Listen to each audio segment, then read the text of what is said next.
As noted in the beginning of Mass, today is a feast day. We celebrate the Apostle James, one of the 12, and the readings that the Church chooses today, and oftentimes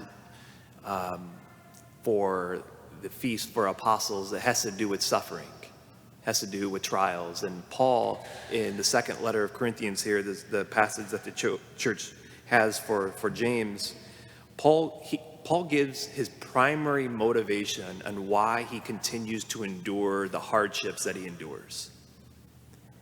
And he says this, I think it was like the last verse here. Everything indeed is for you. Everything is indeed is for you, so that the grace bestowed in abundance on more and more people may cause the thanksgiving to overflow for the glory of God. He goes through all these things of driven down or struck down, perplexed, persecuted, afflicted in every way. Everything indeed is for you, he says. So these people that he's writing, these people that he's lived with in the community, and also those that he doesn't even see, so that more and more people might have the grace of God bestowed upon them to be saved, and then that glorifies God all the more. The question, I think, for me, that I found myself asking myself, and also just thinking about this parish and thinking about just the Catholic Church in general today in the 21st century, but then smaller scale Notre Dame, or maybe smaller scale the church in the U.S., and then here on Norfolk and Chicago, and then me myself. What's my level of zeal for souls? What's the level for my zeal of souls? To what extent am I like Paul? I was reading yesterday some church encyclicals on mission, and one of them, John Paul II's Redemptoris Missio, and I just want to leave us with this couple lines that he said as it relates to zeal for souls. The missionary, so that's you and me, this is the way the church looks at it.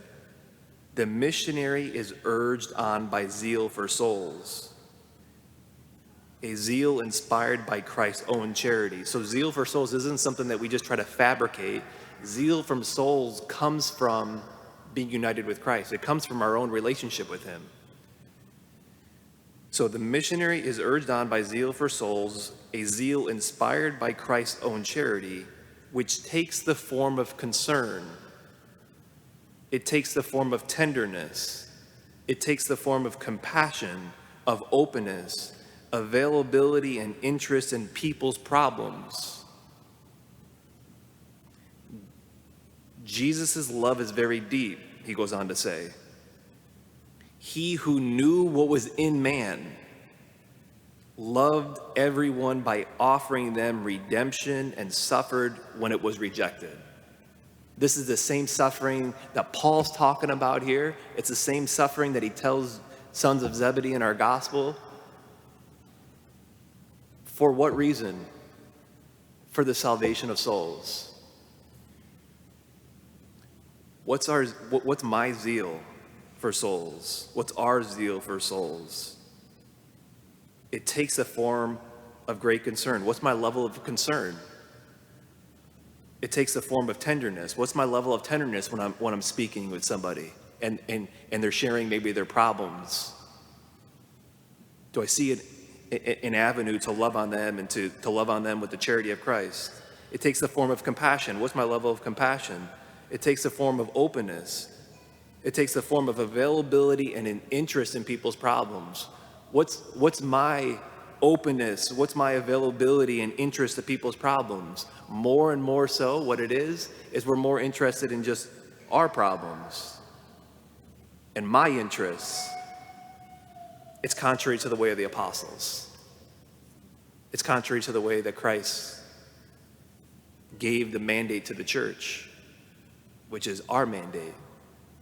And so on this day that we celebrate the Apostle James, is this day that we hear from 2 Corinthians, and Paul says, here's all the reasons why I continue to endure all the sufferings that I do.